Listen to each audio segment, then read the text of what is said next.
Bonjour tout le monde, j'espère que vous allez bien. On se retrouve aujourd'hui pour une journée dans mon assiette. Donc je vous emmène avec moi, je vous montre tout ce que je mange aujourd'hui en sachant qu'on est sur une journée où j'ai prévu de faire du tennis. Donc généralement sur les journées où j'ai une pratique sportive, je vais un petit peu adapter mon alimentation pour répondre à mes besoins, que ce soit mes besoins énergétiques mais aussi mes besoins en termes de macronutriments, de micronutriments.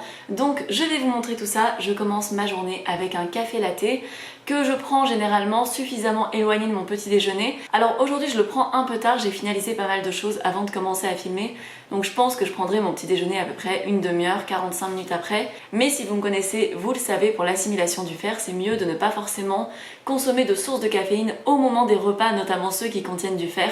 Et j'ai prévu un petit déjeuner qui contient pas mal de fer, donc ce serait dommage d'en diminuer l'assimilation. Pour mon café latte ou la boisson que je prends le matin, ça dépend, c'est vraiment très variable. Là, on n'est pas trop loin de l'automne, j'ai vraiment hâte de commencer à me faire des chai latte, j'adore ça, je trouve ça tellement bon.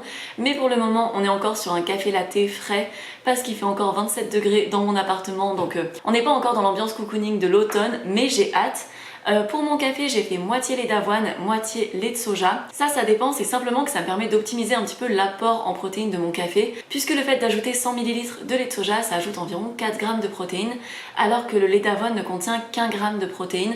Donc ça me fait qu'au final, mon café a à peu près 5 grammes de protéines, ce qui est pas mal pour un petit café latte. S'il était 100% avoine, il n'en aurait que 2, donc voilà, ça fait un petit boost. Mais ce sont les petites choses comme ça sur la journée qui permettent d'optimiser. Des fois, je le fais 100% avoine, des fois je le fais 100% soja. En fait je préfère le goût du lait d'avoine, mais je préfère les valeurs nutritives du lait de soja. Donc voici pour ce café, je vais le déguster tout en travaillant et après je vous montrerai mon petit déjeuner. Alors pour mon petit déjeuner, c'est quelque chose que j'aime énormément faire dernièrement, c'est un bowl cake au chocolat que je fais avec de la farine d'amande qui contient 50 grammes de protéines au 100 grammes, donc on est vraiment sur quelque chose de très protéiné, très riche en fer. Normalement je le fais avec de la farine de blé, mais j'avais envie de vous proposer une option sans gluten si jamais vous mangez sans gluten. Donc j'ai testé avec de l'avoine mixée, j'ai simplement mixé mon avoine en farine. Si vous utilisez de l'avoine sans gluten, ça vous permet de le faire en sans gluten. J'utilise du lait d'avoine, mais vous pouvez mettre n'importe quel lait, du lait d'amande, du lait de soja. Je voulais vous proposer une version qui soit sans gluten et sans soja. Ce lait d'avoine là, il n'est pas garanti sans gluten, mais Coro par exemple en a un autre. Le barista, il est garanti sans gluten, il n'a pas de contamination croisée avec du gluten. Donc si jamais vous êtes vraiment sensible au gluten, allergique, etc., n'hésitez pas à vous diriger vers n'importe quel lait végétal sans gluten, à prendre des flocons d'avoine sans gluten. Et après moi dedans je mets du cacao, mais on peut mettre ce que l'on veut. J'ajoute un peu de sucre, mais c'est pas nécessaire. Je l'ai déjà fait sans sucre aussi, mais je trouve que c'est meilleur avec un petit peu de sucre. Je mets un petit peu de bicarbonate simplement pour que ça lève un petit peu. On peut mettre de la levure classique. Et je viens mettre des petits carrés de chocolat au milieu. Là c'est du chocolat amande fleur de sel de la marque Tony's qui est excellent. Et je vais simplement mélanger tout ça, je vous mettrai les proportions en barre d'infos. Alors je mets approximativement 25 g de farine d'avoine et je vais mettre aussi 25 g de farine d'amande. Je fais moitié-moitié, je fais pareil quand j'utilise de la farine de blé. Avec la farine de blé, je trouve que ça donne un résultat un peu plus léger au niveau de la texture, mais par contre c'est assez similaire en termes de valeur nutritionnelle et je trouve que ça va très bien dans les deux cas.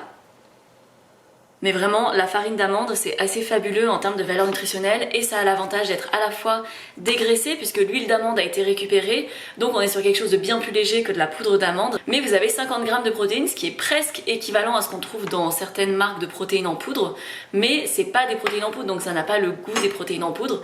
Ça a un goût qui est beaucoup plus doux, qui fait un peu penser à un goût frangipane, on va dire, très léger. Je trouve que c'est vraiment une bonne alternative si on n'a pas envie de mettre de protéines en poudre dans un petit déjeuner par exemple, bah là c'est vraiment parfait. J'ajoute ensuite du cacao, donc je mets une bonne cuillère, je mesure jamais exactement ce que je fais en général. Donc on a 4 g de cacao. Le bicarbonate, faut vraiment faire attention à pas en mettre trop parce que ça peut donner un goût horrible. Donc c'est vraiment une petite dose, voilà.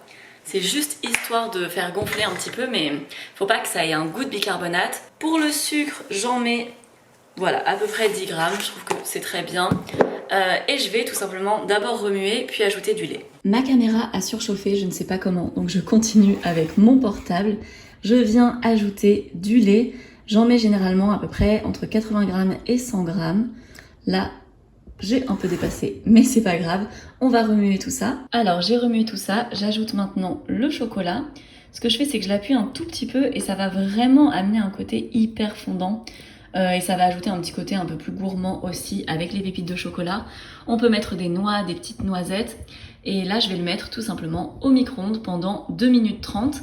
Et après, j'aurai mon petit déjeuner. Et donc voici, pour mon petit déjeuner, c'est vraiment hyper bon. On dirait un mélange entre un gâteau au chocolat et un porridge au chocolat. Il y a vraiment l'avoine cuite qui donne cet effet-là. L'avantage, c'est que le chocolat, en fait, ils font super bien. Enfin, ça donne vraiment un côté cœur coulant un peu. Ça vient amener de la gourmandise et du sucré à ce petit déjeuner qui contient environ une vingtaine de grammes de protéines, ce qui est vraiment pas mal.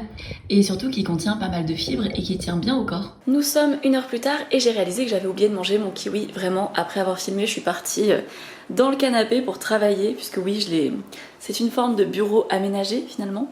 J'ai emmené mon bowl cake là-bas et j'ai totalement oublié mon kiwi. Donc voilà, ce sera un snack avant de faire le déjeuner. Alors je vous afficherai les valeurs nutritionnelles précises des différentes recettes de la journée en fin de vidéo. Je vous mettrai un petit trigger warning avant si jamais c'est un sujet sensible pour vous, bien évidemment. En sachant que le but lorsque je vous partage tout ça, que parfois on voit les calories, etc., c'est pas dans un objectif de manger moins, vraiment c'est même le contraire. C'est plutôt de vous montrer comment j'optimise un petit peu mes différents repas de la journée. Actuellement, je vous en avais déjà parlé dans ma dernière foire aux questions, on fait du tennis à peu près 3 à 5 fois par semaine. Cette semaine, on risque d'en faire environ 5 fois, en tout cas c'est ce qu'on a prévu. Après ça dépend si jamais il pleut ou si on a des imprévus ou quoi. Et du coup ça fait que j'ai quand même augmenté ma consommation de protéines sans être dans quelque chose d'énorme non plus. Je suis pas du tout dans une alimentation hyper protéinée ou quoi que ce soit. Et je mange aussi des autres catégories, j'ai pas réduit les autres, c'était pas du tout le but. Mais simplement généralement il est recommandé de manger à peu près 1 gramme de protéines par kilo de masse corporelle quand on est plutôt sédentaire et quand on commence à être pas mal actif comme on l'est actuellement. On n'est pas non plus dans une hyper pratique sportive mais simplement on fait pas mal de sport, c'est bien d'augmenter un petit peu ses apports et dans ce cas là il est plutôt recommandé d'être à environ 1,5 g de protéines par kilo de masse corporelle, ce qui fait que les jours où je fais du sport, je consomme aux alentours de 90 g de protéines, parfois un peu plus. Les jours où j'en fais moins, même si j'essaie toujours de faire du mouvement, même un petit peu, même si c'est juste d'aller un petit peu marcher, même si j'ai pas le temps d'aller marcher mes 10 000 pas, parce que j'aime bien faire 10 000 pas en général, j'essaie toujours de faire au moins un petit peu.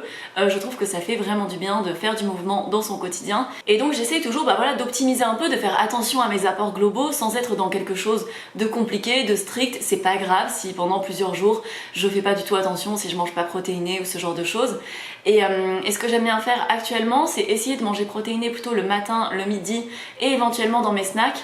Parce qu'on a tendance à faire du tennis le soir en ce moment, vu qu'il fait quand même chaud pendant la journée, donc on y va assez tard le soir. Là on y va à 19 h ce soir parce que Didier rentre du travail à cette heure-là, mais sinon quand il est en télétravail on essaye d'y aller pour 18 h 30 et ça nous fait quand même rentrer assez tard. On mange après puisque on n'a pas la possibilité de manger juste avant, et souvent quand on rentre, soit j'ai déjà préparé quelque chose avant et dans ce cas-là on se fait un repas qui est plutôt protéiné, soit parfois on n'a pas envie de se prendre la tête, on a juste envie de faire des pâtes rapidement, de faire des tartines, de faire ce genre de choses, et c'est pas forcément optimal en termes de protéines, donc c'est bien que ce soit déjà un petit peu intégré dans les repas d'avant, comme ça on peut se permettre de faire un repas pour lequel on pense pas vraiment à tout ça, parce qu'avec toute l'activité physique qu'on fait, ce serait dommage de pas bien récupérer, de pas bien reconstruire nos muscles après l'effort, etc.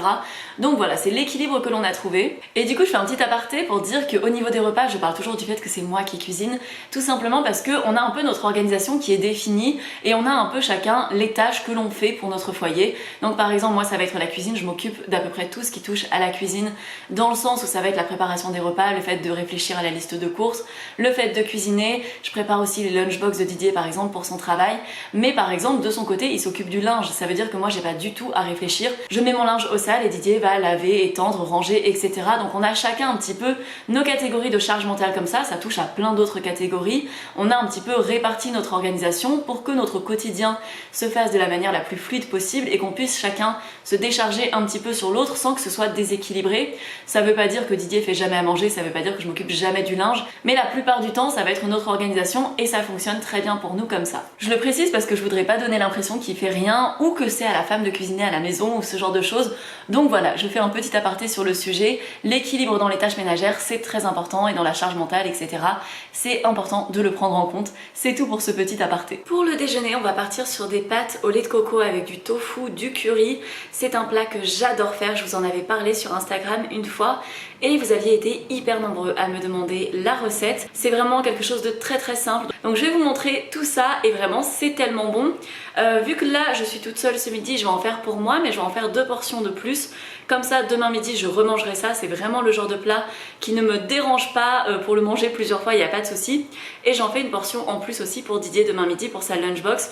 Comme ça on n'aura pas forcément besoin de préparer quelque chose ce soir. Alors au niveau des ingrédients, j'ai récupéré du curry que j'avais eu dans une ancienne commande HelloFresh. Puisque je n'en ai plus, il faut que j'en rachète, mais du coup c'est bien pratique. Je garde toujours des petits sachets comme ça de ketchup, de moutarde, qu'on récupère des fois ou même dans des commandes à emporter, ça peut toujours être pratique. Ensuite, pareil, j'ai du lait de coco d'une commande HelloFresh, mon bouillon pour soupe au poulet qui est bien vegan, un petit fond de sauce soja réduite en sel, je vais utiliser des fusilli. Ensuite, j'ai mon tofu, je vais utiliser le bloc entier pour 3 portions. C'est généralement comme ça qu'on l'utilise, un bloc ça nous fait entre 2 et 4 portions selon la quantité de tofu qu'on a envie de manger. Ensuite, on a des petits champignons, nous avons une courgette et j'ajoute des edamame, vraiment j'ai une passion edamame en ce moment. J'en mets dans plein de choses, je trouve ça tellement bon et je trouve ça trop pratique parce qu'avec une toute petite quantité, ça amène toujours quelques petits grammes de protéines, ça amène du fer et c'est super bon. Et j'ai oublié de le montrer mais évidemment je mets aussi des petits oignons surgelés. Je commence à les faire cuire dans un peu d'huile d'olive et je vais venir couper mes légumes.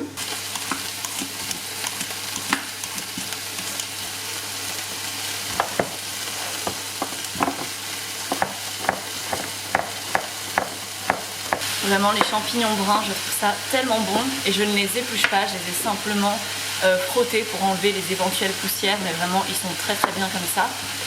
Je les coupe et je viens les ajouter aussi dans ma poêle. Vraiment c'est très rapidement, il y a très peu de préparation dans cette recette en fait, c'est ça que j'aime bien. J'ajoute mon petit sachet de curry, voilà. Je vais mélanger tout ça et après je vais laisser reposer un peu pendant que je m'occupe du reste. Je mettrai les edamame un peu plus tard. Je viens maintenant couper mon tofu, donc là avec un tiers chacun, sachant qu'il y a à peu près 65 grammes de protéines dans un bloc entier. Ça va nous donner un petit peu plus de 20 grammes chacun de protéines, en tout cas par repas uniquement avec le tofu. C'est autant que dans un steak alors que c'est à base de graines de soja. D'ailleurs les edamame c'est la version jeune du tofu. Ce sont de jeunes graines de soja et après quand vous avez des graines de soja jaunes par exemple qui sont le soja un petit peu plus âgé on va dire, vous pouvez faire du tofu vous-même avec, c'est juste que je maîtrise pas la texture pour que ce soit aussi bon que celui de magasin asiatique. Celui-là il est tellement bon, vraiment il a cette texture parfaite qui est mi-ferme en fait, c'est un peu moelleux, c'est un peu ferme, c'est vraiment entre les deux, j'adore.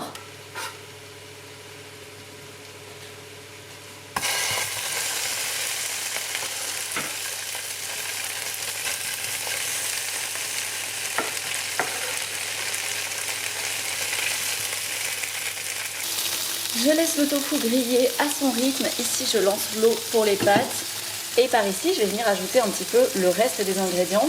Donc déjà je vais mettre mes edamame, voilà, on récupère cela. J'ajoute ensuite le lait de coco, je mets les 2 petites briques, je ne sais pas exactement combien j'en mets à chaque fois. Souvent j'utilise plutôt des petites canettes en métal que des petites briques comme ça, mais à mon avis ça devrait être pas mal. Et vraiment le combo du curry au lait de coco avec le bouillon qui donne un super goût et avec de bonnes pâtes, c'est tellement bon, vraiment j'adore ce repas. Alors j'ai en effet mis trop de lait de coco par rapport à ce que je mets d'habitude, mais c'est pas grave. Je vais ajouter un petit peu de bouillon comme ça, pas trop pour pas que ce soit trop salé, je préfère ajuster ensuite. Du coup je vais rajouter un autre sachet de curry. Et pour ceux qui n'aiment pas la noix de coco, par exemple Didier déteste la noix de coco dans les desserts. Il aime pas du tout ce qui est noix de coco râpée, le goût un peu bounty, il déteste ça.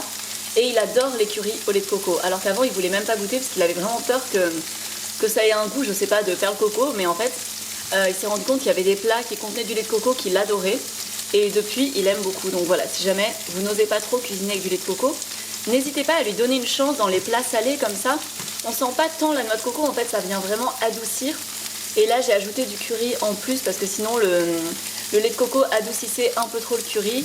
Mais par contre c'est vraiment très bon, c'est tellement onctueux, tellement délicieux.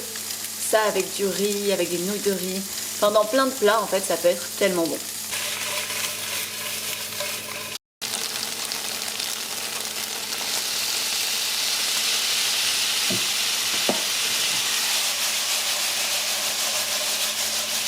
Le tofu est prêt, j'ai pu couper le feu. Là j'ai les pâtes qui sont en train de cuire. Le curry c'est bon, c'est prêt. J'ai littéralement eu le temps de tout préparer, le temps que l'eau des pâtes bout pratiquement. C'est vraiment un repas qui est très rapide à faire et encore plus rapide quand on se fait des restes pour le lendemain. Et je fais mon repas avec des pâtes de blé, mais si vous voulez une alternative sans gluten ou encore plus protéinée, même si honnêtement là on a déjà pratiquement 40 grammes de protéines dans le repas, il n'y a pas vraiment besoin de faire plus. Mais si vous voulez plus de fer ou je ne sais pas, vous avez ces pâtes, il y a 22 grammes de protéines au 100 grammes, ce sont des pâtes de pois chiches. Ce sont les seules pâtes de légumineuses que j'aime bien, en tout cas de celles que j'ai goûtées, parce que parfois je n'aime pas trop les pâtes de légumineuses, elles je trouve qu'elles passent très bien. C'est pas aussi bon que des pâtes classiques, mais c'est très bon quand même. Et ça sonne. Et je fais une recette qui est absolument excellente avec, je vous la montrerai dans une prochaine vidéo. Et voici le résultat, c'est tellement bon. J'ai ajouté un petit peu de ciboulette sur le dessus, j'ai ajouté de la sauce sweet chili pour mon assiette de ce midi. Ça c'est ma portion pour demain midi. Et ça c'est la lunchbox pour Didier demain. On a à peu près les mêmes proportions dans les 3 contenants, ça se voit pas forcément, mais c'est pareil. Et je vais me régaler, vraiment, je vous le recommande tellement, la sauce est tellement douce, tellement délicieuse. Faites cette recette. Vous pouvez varier les protéines, mettre à la place du sétan, des protéines de pois, des aiguillettes végétales par exemple. Vous pouvez varier les légumes, vous pouvez varier les pâtes. Vraiment, c'est variable à l'infini. Vous pouvez aussi ne pas mettre du curry, mais mettre du saté. C'est un mélange d'épices qu'on trouve en magasin asiatique, c'est trop bon aussi. Vraiment, si vous faites cette recette, n'hésitez pas à me faire un retour parce que je trouve ça tellement bon. Ah et j'ai oublié de vous dire que normalement ma version préférée c'est avec des spaghettis ou des capellini mais que je n'en ai plus, du coup c'est pour ça que j'ai fait avec des fusilli et je vais manger ça en regardant Charmed ou Charmed comme on disait à l'époque. Ne me jugez pas, je suis une personne nostalgique. Il est 16h30, je vais me préparer un petit matcha latte et vers 18h je me ferai un goûter avant d'aller au tennis parce que vu qu'on va pas manger avant environ 21h, j'ai envie de pouvoir tenir tranquillement jusque-là avec plein d'énergie. Je le fais exactement de la même manière que mon café. Là, je mets juste 100% avoine. Mais ça dépend, j'aurais pu mettre du lait de soja. Mais là, j'avais envie... Avec le matcha, souvent, j'aime bien vraiment mettre que du lait d'avoine. Parce que je bois pas hyper souvent non plus dans la semaine des matchas. Donc j'aime bien l'avoir dans la version que je préfère.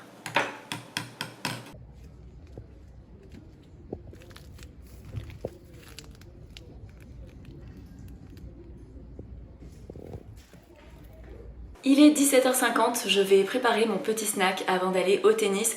J'aime bien en général me faire quelque chose qui soit riche en glucides et en protéines. Je trouve que c'est un bon combo pour donner pas mal d'énergie avec des fibres aussi. Du coup j'ai récolté du raisin. Vraiment je trouve ça fascinant qu'on ait une vigne sur notre terrasse. C'est les anciens propriétaires qui l'avaient plantée et on savait pas qu'elle donnerait autant de raisin et vraiment il est hyper bon. Pourtant de base je suis pas une fan de raisin, je trouve ça bon, enfin j'en mange quand il y en a chez des gens, des fois j'en achète, mais c'est assez rare et lui je le trouve vraiment trop bon. Il y a juste beaucoup de petits pépins dedans par rapport au raisin du commerce je trouve, mais par contre il est hyper bon, il est hyper sucré, vraiment je l'aime beaucoup. Et avec, parce que c'est pas vraiment suffisant, je vais me faire un petit bol avec du yaourt de soja, je vais mettre de la crème de marron, je trouve ça trop bon. Et pour un petit supplément de protéines, j'ajoute un petit peu de ces soja crispies au cacao. Là ils contiennent 77 grammes de protéines au 100 grammes, mais je préfère la version qui contient environ 50 grammes de protéines au 100 grammes. Je trouve que le goût est plus doux et s'adapte mieux dans les recettes, mais là je fais avec ce que j'ai, c'est bon quand même. Je trouve juste que c'est pas aussi bon que l'autre version. Et donc voici pour mon petit snack, j'ai mon bol de yaourt, je le fais de plein de manières différentes. Des fois j'ajoute des beurres d'oléagineux, des fois je vais mettre de la banane dedans, enfin vraiment ça varie.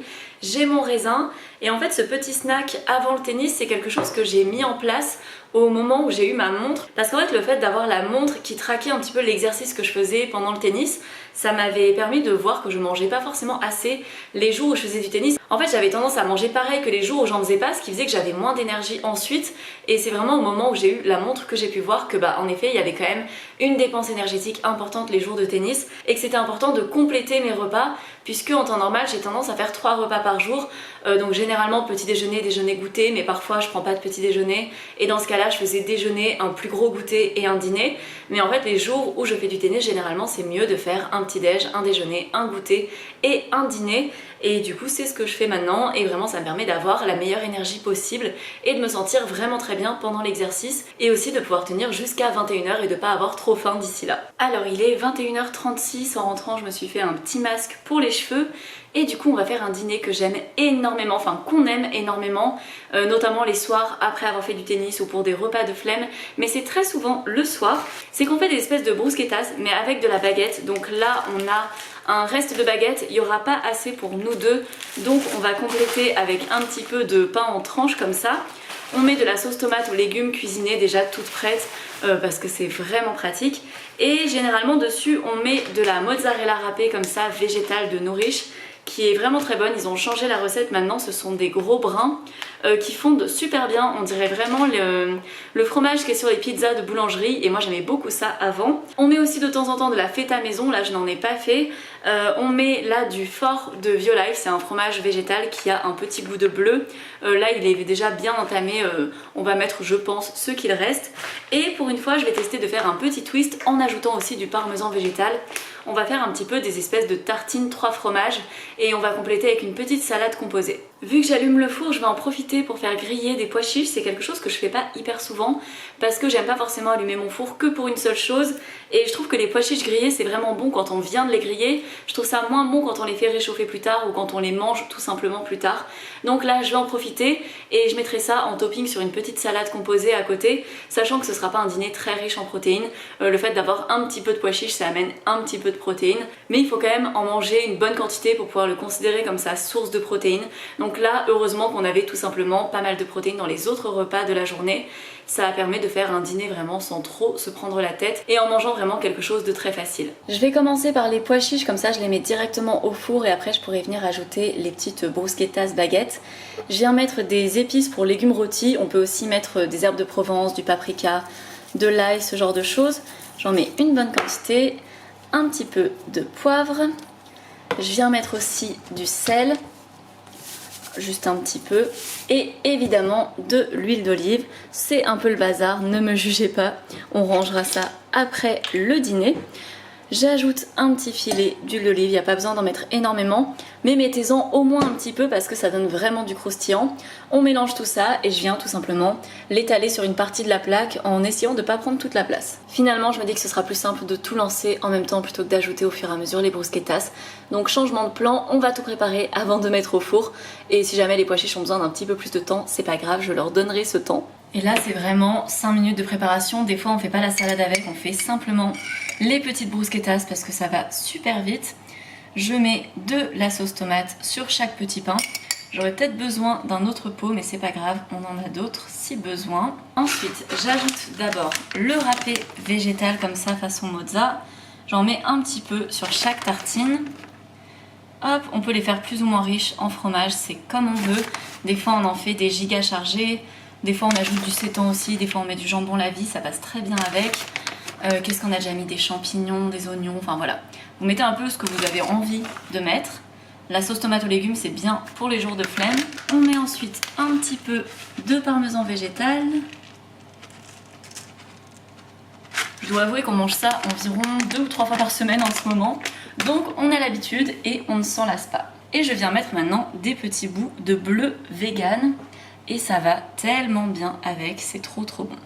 Et ce qui fait vraiment la différence, c'est la petite touche d'origan ensuite par-dessus, vraiment, c'est trop bon. Et quand on l'oublie, bah on le regrette parce que vraiment, je trouve que ça fait une petite différence.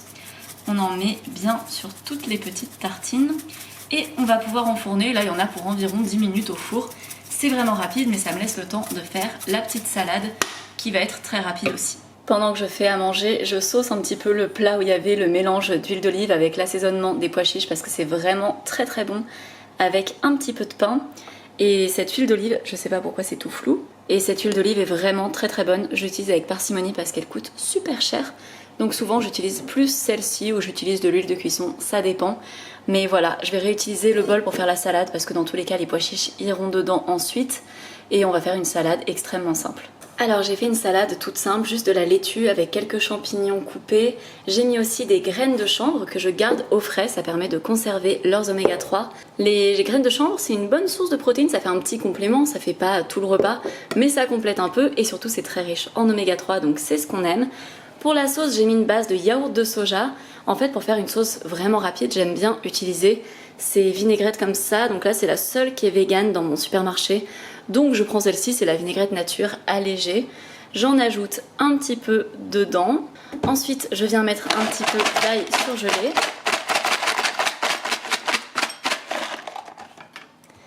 J'ajoute évidemment du sel parce que sinon le yaourt ça enlève un petit peu le goût salé. Et je vais venir mettre aussi une cuillère de levure maltée et je vais touiller tout ça. Et pour un peu plus d'oméga 3, j'ajoute aussi un tout petit filet d'huile d'olive colza. Et voilà, je vais mélanger tout ça, le mettre dans la salade et ce sera prêt. Dans 5 minutes, les tartines seront prêtes et on aura notre repas. Vraiment, regardez-moi cette beauté, c'est tellement, tellement bon. Je sais que c'est loin de ce qu'on peut imaginer pour un dîner vegan, mais en fait, c'est tellement délicieux. Et il y a zéro raison de s'en priver en fait. Les pois chiches, ça fait la petite touche de légumineuse, il n'y en a pas beaucoup, j'ai mis même pas, peut-être un peu plus que la moitié de la boîte, je dirais. Mais en fait ça amène toujours son lot de nutriments, c'est très bon aussi. Les petits pois chiches comme ça, c'est vraiment très très bon. Et la salade est trop bonne, là je vais composer les assiettes.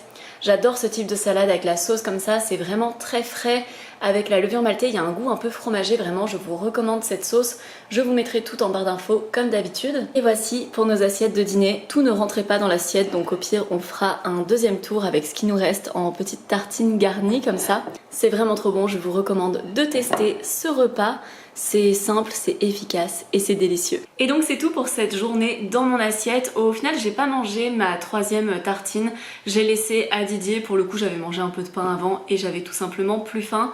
C'est vrai que souvent quand on fait ces petites bruschettas, on met pas forcément de salade avec des pois chiches à côté, etc. Donc c'est sûr que là, c'était un petit peu plus rassasiant. J'ai adoré les 3 recettes que j'ai mangées aujourd'hui, enfin les 4 avec le goûter. C'est vraiment, ça correspond à ce que j'aime manger en ce moment. Je pense que c'est assez fidèle à ce que j'ai pu aimer manger ces dernières semaines parce que ce sont vraiment des plats que je fais très très souvent et qui me correspondent bien en termes de temps, en termes de goût parce que j'aime me régaler au quotidien, qui correspondent à de bons apports. Je vous affiche les apports nutritionnels de la journée ici.